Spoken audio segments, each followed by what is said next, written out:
भाग 4। आपका अपना मन कैसे काम करता है। आपका एक मन है और आपको ये सीखना चाहिए कि उसका इस्तेमाल कैसे किया जाए।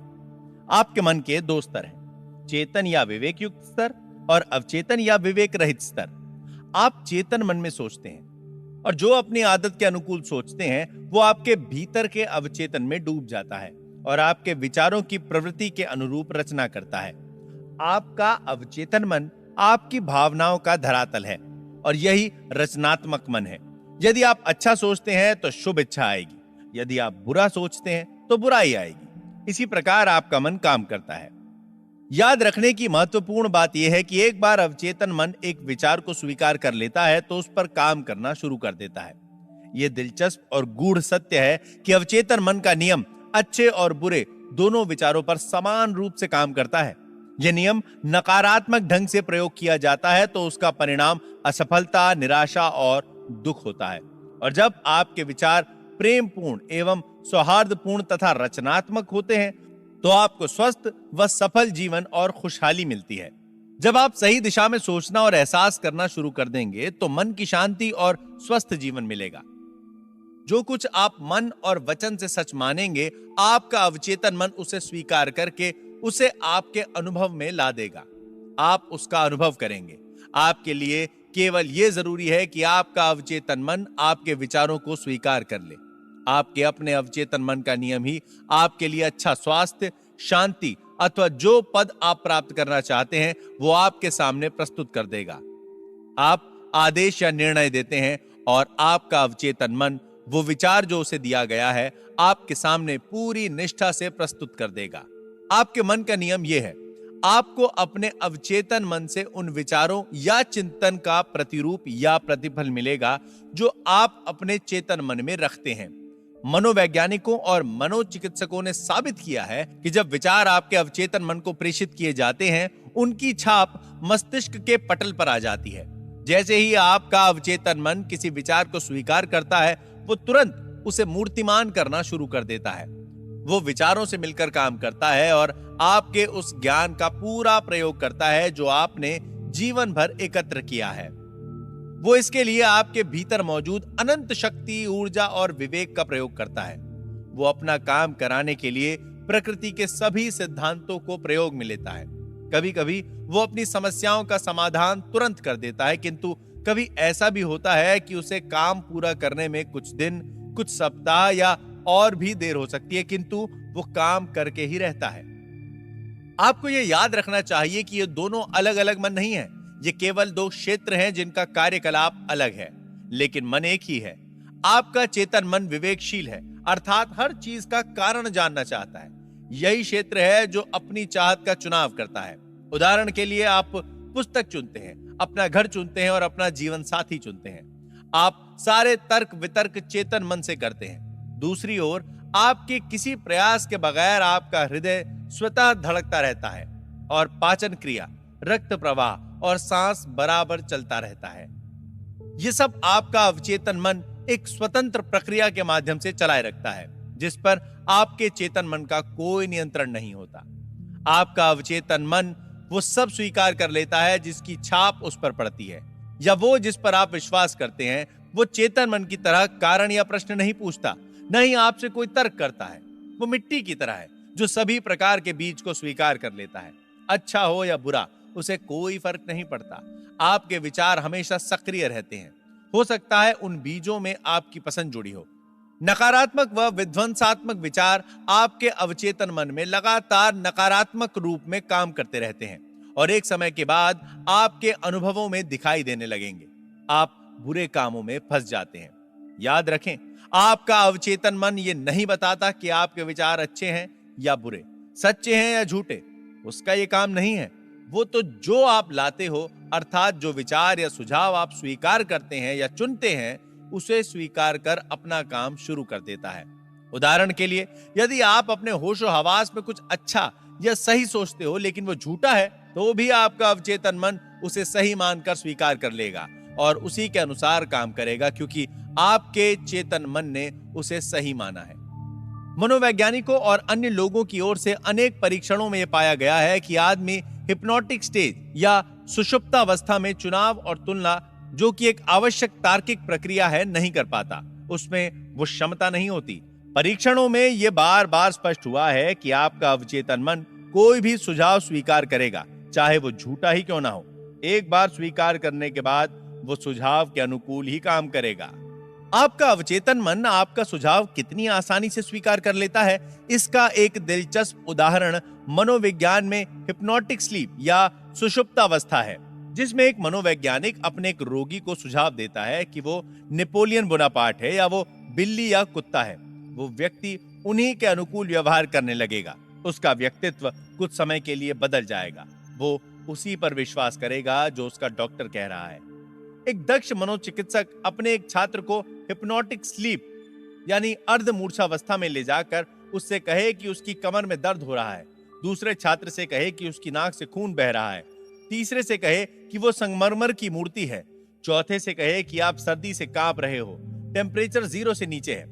आप देखेंगे कि प्रत्येक छात्र उसी सुझाव पर काम करके वैसा ही व्यवहार कर रहा है जो उसे दिया गया है। उन सभी छात्रों के वर्तमान का वातावरण से कोई सरोकार नहीं होता, क्योंकि वो सुझाव में नहीं है। ये साधारण सुझाव आपको स्पष्ट करेंगे कि आपके चेतन तार्किक मन और अवचेतन में जो अवैयक्तिक है, चुनाव शून्य है और उन सब पर सही मानकर स्वीकार कर लेता है जो आपका चेतन मन सही और स्वीकार करके उसे देता है। इसीलिए यह महत्वपूर्ण है कि चुनाव करते समय ऐसे विचार, चिंतन, भावनाएं, तर्क और आधार चुने जाएं जो कल्याणकारी हों, उपचार कर सकें, प्रेरणा दे सकें और आपके हृदय को आनंदित करें। आपका अवचेतन मन कभी कभी उद्देश्य सूचक के नाम से भी जाना जाता है, क्योंकि ये बाहरी दुनिया का कामकाज देखता है। उद्देश्य सूचक मन का माध्यम आपकी 5 इंद्रियां हैं। दैनिक जीवन की बातों, अपनी आसपास की समस्याओं के संबंध में उद्देश्य सूचक आपका मार्गदर्शक और निर्देशक होता है। आपका ज्ञान 5 इंद्रियों के जरिए होता है। आपका मन देखकर, अनुभव करके और जानकारी लेकर ज्ञान प्राप्त करता है। जैसा कि पहले बताया जा चुका है, उद्देश्य सूचक मन का महत्वपूर्ण काम तर्क करके समझना है। मान लीजिए कि लॉस एंजलिस आने वाले हजारों यात्रियों में एक आप भी हैं। आप उस शहर को देखकर ये कह सकते हैं, आपने वहां सुंदर पार्कों, बागीचों और बड़े बड़े भवनों तथा खूबसूरत घरों को देखा और देखने के बाद आपका निर्णय है कि वो एक भव्य और सुंदर शहर है। ये काम आपने उद्देश्य सूचक मन के माध्यम से किया है। कभी कभी आपके अवचेतन मन को विषय सूचक कहा जाता है। आपका विषय सूचक मन आपके आसपास के वातावरण को 5 इंद्रियों को छोड़कर एक दूसरे माध्यम से देखता है, जिसे अंतर्ज्ञान अर्थात आध्यात्मिक ज्ञान या छठी इंद्रिय भी कहते हैं। यह अपनी भावनाओं, संवेदनाओं के अतिरिक्त अपनी स्मृतियों का स्टोर हाउस है। आपका विषय मूलक मन उस समय सबसे ज्यादा कार्य करता है जब आपका उद्देश्य सूचक मन नहीं रहता। दूसरे शब्दों में, यह वो बुद्धि है जिसका चमत्कार तब होता है जब आपका उद्देश्य सूचक मन निलंबित या सोया हुआ रहता है, सुषुप्त अवस्था में होता है। विषय सूचक मन को देखने के लिए आंखों की या किसी और प्राकृतिक इंद्रिय की जरूरत नहीं होती। उसके पास जो सामने है और जो सामने नहीं है, उसे सुनने की क्षमता होती है। अर्थात वो जो चाहता है देख सकता है, जो सुनना चाहता है उसे सुन सकता है। वो आपके शरीर को त्याग कर दूसरे स्थानों, दूसरे देशों की यात्रा कर सकता है वो और वहां से जानकारी ला सकता है जो हूबहू सत्य होती है। मनोवैज्ञानिक इसे एस्ट्रे ट्रैवलिंग कहते हैं। विषय सूचक मन के जरिए आप दूसरे की भावनाओं व विचारों को पढ़ सकते हैं। आप बंद लिफाफे के पत्र का विषय पढ़ सकते हैं, तिजोरी के बंद कागजों के विषय में जान सकते हैं। आपका विषय सूचक मन किसी संचार साधन के बिना दूसरे व्यक्ति के मन की बात जान सकता है। इसीलिए यह बहुत जरूरी है कि हम अपनी प्रार्थना का सही प्रयोग करने के लिए उद्देश्य सूचक और विषय सूचक मन के बीच संबंध या आदान प्रदान को भली प्रकार समझ लें। आपका अवचेतन मन तर्क वितर्क नहीं कर सकता, इसीलिए यदि आप उसे गलत सुझाव देंगे, वो उसे सच मानकर अपना काम शुरू करके उन्हें दशा, अनुभव या घटनाओं के रूप में पेश कर देगा। आपके साथ जो बातें हुई हैं, वे आपके विचारों की छाप के आधार पर हुई हैं, जो अपनी आस्था के अनुकूल आपने अवचेतन मन को दिए हैं। यदि आपने अपने अवचेतन को अशुद्ध या गलत विचार प्रेषित किए हैं और उन्हें आप हटाना चाहते हो, तो उनके स्थान पर रचनात्मक और सौहार्दपूर्ण विचारों को बार बार दोहराएं। जिससे आपका अवचेतन उसे स्वीकार करता है। इस प्रकार विचारों और जिंदगी की एक नई और स्वस्थ आदत डालें, क्योंकि आपका अवचेतन मन आदतों का कार्यस्थल है। आपके अवचेतन मन के रोजमर्रा के विचार आपके अवचेतन मन में गहराई से उतरकर एक आधार बना लेते हैं। यदि आपके दैनिक जीवन के विचार सौहार्दपूर्ण, शांतिमय और रचनात्मक हैं, तो आपके लिए यह बहुत ही उपयोगी है। यदि आप भय, परेशानी और विचारों के अन्य प्रकार से विध्वंसात्मक स्वरूप में मशगूल रहे हैं, तो इसका उपाय यह है कि अवचेतन मन की दैवी शक्तियों को याद करें और स्वतंत्रता, सुख तथा संपूर्ण स्वास्थ्य का आदेश दें। आपका अवचेतन मन चूंकि रचनात्मक है तथा दैवी शक्ति से परिपूर्ण है, वो स्वतंत्रता और खुशी की संरचना करना शुरू कर देगा, जिसका आपने आदेश दिया था। आप अब तक जान चुके होंगे कि आपका चेतन मन आपके दरवाजे पर खड़ा चौकीदार है और उसका पहला काम आपके अवचेतन मन की झूठे प्रभावों से रक्षा करता है। आप अब मन के बुनियादी नियमों में एक नियम को जान चुके हैं। आपका अवचेतन मन सुझाव को तुरंत ग्रहण कर लेता है और आप जानते हैं कि आपका अवचेतन मन तुलना नहीं कर सकता, विपरीत नहीं सोच सकता। ना तो वो तर्क कर सकता है, ना ही खुद अपने से सोच पाता है। अंतिम क्रिया आपका चेतन मन करता है। अवचेतन मन केवल चेतन मन की ओर से प्रेषित प्रभाव की प्रतिक्रिया स्वरूप काम करता है। वो अपने काम में कोई परिवर्तन नहीं करता। सुझाव की शक्ति कितनी प्रबल होती है, इसका एक अच्छा उदाहरण नीचे दिया जा रहा है।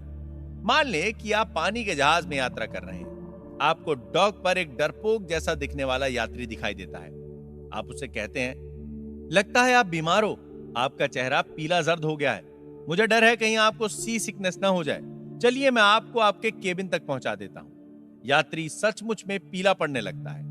आपका सी सिकनेस का सुझाव उसके डर में मिल जाता है। वो आपका सहारा लेकर अपने केबिन में लेट जाता है और वहां आपका नकारात्मक सुझाव अपना कमाल दिखाना शुरू कर देता है, क्योंकि उस यात्री ने आपके सुझाव को स्वीकार कर लिया और वस्तुतः वो कारगर होने लगता है। एक ही सुझाव के विभिन्न परिणाम।